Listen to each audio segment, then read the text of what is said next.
কিভাবে আজকে আমরা দশমিকের যোগ করা শিখব।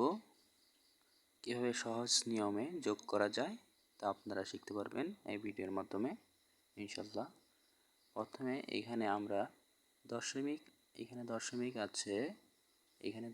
আছে, সংখ্যার পরে দশমিকের পরে এখানে দুই সংখ্যা আছে, এখানেও দুই সংখ্যা আছে।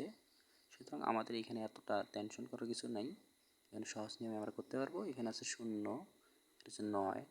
দশমিক থাকুক আর কি থাকুক, আমরা যোগের নিয়মে যোগ করব। মনে করেন যে এখানে দশমিক নেই, জাস্ট সংখ্যাটাই আছে, তাহলে এখানে 0 আর 9 যোগ করলে হয় 9। তারপরে 0 আর 7 যোগ করলে হবে 7।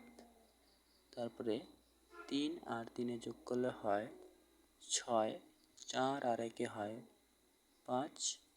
এখানে কিছু নেই 2 এর সাথে, তাহলে এখানে একটা মনে মনে শূন্য আছে, 2 আর 0 যোগ করলে হবে 2। যেহেতু আমাদের এইখানে দশমিকটা আছে, সেহেতু আমরা এই দিক থেকে 2 ঘর পরে দশমিকটা দিয়ে দেব, তাহলে আমাদের হয়ে গেল দশমিকের যোগ।